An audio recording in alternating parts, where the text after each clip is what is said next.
Terima kasih Anda masih bersama kami. Bagi Anda yang baru saja bergabung, kami hadirkan kembali 3 berita utama hari ini. Data pemerintah Provinsi Jawa Barat, 18 kabupaten kota mengalami krisis air bersih. Ditemukan tewas dalam kamar indekos bulan lalu, pembunuhan seorang perempuan dilatar belakangi praktik prostitusi daring. Sindikat judi daring di Purwakarta menjerat pedagang makanan hingga selebgram sebagai pengepul judi togel serta mempromosikan perjudian.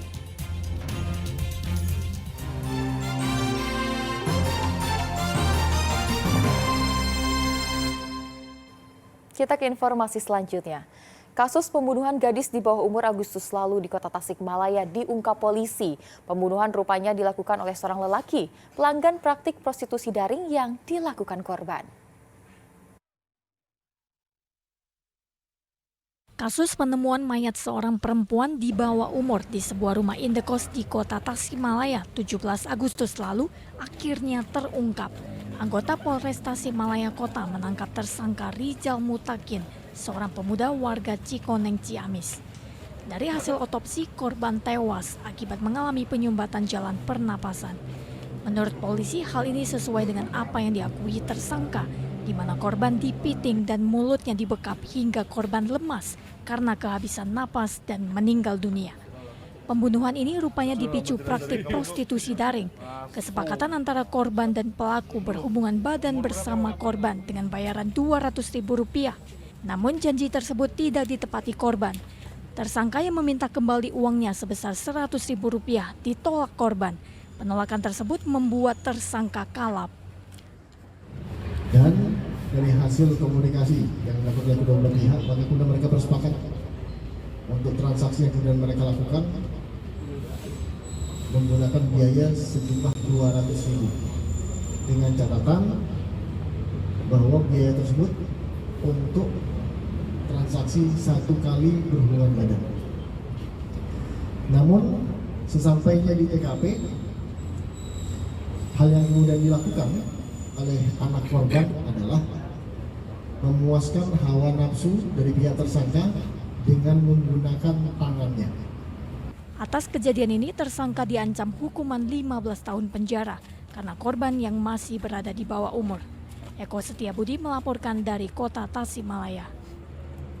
Anggotanya ditangkap polisi akibat menganiaya pelajar lainnya. Puluhan anggota geng motor yang masih di bawah umur dan berstatus pelajar berbagai sekolah di Kabupaten Bandung menyatakan bubar. Komnas Perlindungan Anak juga turun tangan untuk membina para pelajar yang berhadapan dengan hukum. Sejumlah anggota Polresta Bandung hari Kamis mendatangi tempat yang dijadikan markas geng motor XTC 133 di kawasan Ranca Eke, Kabupaten Bandung. Polisi mendatangi kelompok geng motor ini setelah terungkapnya kasus penganiayaan terhadap korban oleh kelompok ini. Selain menetapkan seorang tersangka yang terlibat penganiayaan terhadap korban, sebelumnya polisi juga menangkap 9 pelaku lainnya. Namun karena masih di bawah umur berstatus sebagai pelajar, pelaku dikembalikan ke orang tua dan pihak sekolah untuk dibina. Ironisnya, tumbuhnya kelompok geng motor pada pelajar di bawah umur sebenarnya dipicu oleh kelakuan orang tua mereka sendiri yang memperbolehkan bahkan memberikan anak mereka yang masih di bawah umur untuk membawa sepeda motor sendiri yang melanggar hukum. Ya, inginnya saya tadi sudah jadi kami juga terinspirasi oleh acara yang diadakan hari ini. Inginnya kami juga melakukan sosialisasi dan edukasi kepada sekolah-sekolah lah, kepada SMP dan SMA mungkin supaya ada tindakan pencegahan dan mungkin kasus ini bisa dijadikan contoh kepada anak-anak di sekolah lain. Dari penangkapan tersebut, polisi mendapatkan informasi mengenai keberadaan geng motor XTC 133 yang beranggotakan lebih dari 30 pelajar dari berbagai sekolah. Para pelajar yang didampingi orang tua dan pihak sekolah kemudian dikumpulkan untuk mendapatkan pembinaan dan penyuluhan mengenai sisi negatif keterlibatan dengan geng motor. Mereka pun secara resmi menyatakan membubarkan diri dan menyatakan permintaan maaf kepada warga atas ulahnya yang selama ini meresahkan dan memakan korban. Dengan kami menghadirkan juga para orang tua, dengan demikian orang tua mengetahui bahwa komunitinya anaknya perlu dalam pengawasan. Dan alhamdulillah ketika tadi sudah kami berikan penjelasan dan himbauan, para pelajar tadi langsung menyampaikan akan membubarkan diri dan akan mundur dari komunitas geng motor dan akan menjadi remaja yang baik. Insya Allah dengan demikian semoga adik-adik tadi memiliki masa depan yang lebih baik dan lebih cerah yang bisa membanggakan. Tanggal 9 September 2023 lalu, pengeroyokan di Jalan Raya Rancaike, Majalaya terekam kamera CCTV dan viral di media sosial. Korban terluka akibat mendapatkan pukulan dan hantaman senjata tajam oleh kelompok pelajar bersepeda motor. Ironisnya pelaku salah sasaran. Korban bukanlah orang yang sebenarnya mereka cari. Muhammad Abbas melaporkan dari Kabupaten Bandung. Seorang santri yang masih duduk di bangku SMA menjadi korban pencabulan oleh pengasuhnya sendiri. Korban melaporkan tindakan asusila tersebut ke polisi. Seorang santri bersama dengan orang tuanya mendatangi Mako Polres Tasikmalaya Kota untuk melaporkan kejadian pencabulan yang dialaminya. Korban yang masih duduk di bangku SMA ini dicabuli pengasuh asrama yang juga sesama laki-laki. Dengan ditemani KPAID dan pengacaranya, korban berharap mendapatkan keadilan. Kondisi korban masih trauma karena mendapatkan ancaman agar mau menuruti nafsu bejat pelaku. Lelaki sama lelaki. Ya, ini kasus pelecehan seksual sama jenis yang dilakukan oleh orang dewasa terhadap anak di bawah umur yang terjadi di salah satu yayasan yang ada di daerah Tasik. Bukan hanya sekali ya. Itu nanti akan dikembangkan. Siap. Polisi yang menerima laporan tersebut menyatakan akan menindaklanjuti kasus ini dan menangkap pelakunya. Polisi juga akan menyelidiki kemungkinan adanya korban lainnya.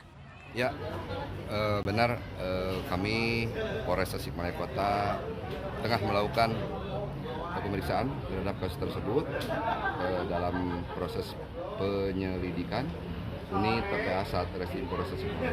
Artinya sudah melapor ya Pak ya? Ya, sudah kami terima laporannya. Oke, siap. Pendampingan terhadap korban juga terus dilakukan karena korban mengalami trauma psikis akibat pencabulan dan ancaman pelaku. Eko Setiabudi melaporkan dari Kota Tasikmalaya. Polres Purwakarta menangkap 2 orang yang terlibat kasus judi online. Sindikat judi online menjerat penjual makanan hingga selebgram untuk menjalankan dan mempromosikan perjudian. 2 tersangka kasus judi online yang ditangkap polisi adalah UU Sobari, warga Purwakarta yang sehari-hari bekerja sebagai penjual makanan. Sedangkan 1 tersangka lainnya adalah seorang selebgram bernama Fitria, warga Bungur Sari, Purwakarta.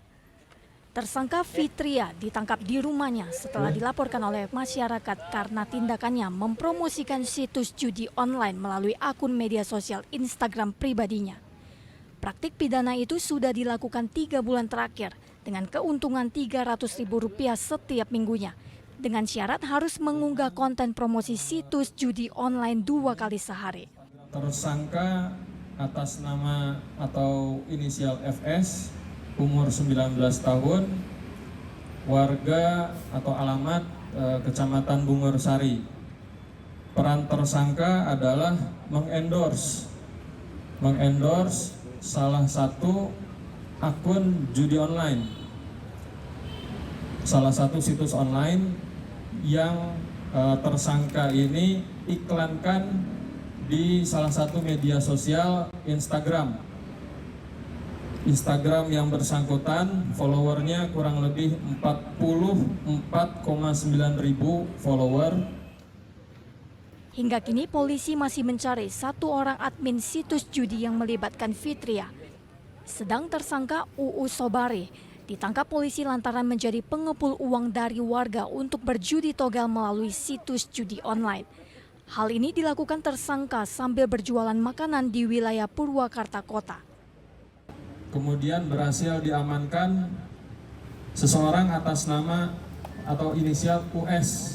Kegiatan sehari-hari melakukan jual beli makanan, namun Di samping melakukan jual beli tersebut, yang bersangkutan juga bertindak sebagai pengumpul judi. Pengumpul judi yang bersangkutan mengumpulkan dari konsumen-konsumen, kemudian sudah terkumpul beberapa ratus ribu, kemudian dimasukkan ke dalam situs judi online www.nanas.45.com. Terungkapnya sejumlah kasus judi online ini menunjukkan ketidaktahuan masyarakat bahwa judi melanggar hukum dan perkembangan pesat sindikat perjudian online di seluruh Indonesia yang merugikan masyarakat serta memicu tindakan kriminalitas lainnya seperti pencurian serta jeratan rentenir online berbunga tinggi. Zainal Arifin melaporkan dari Purwakarta.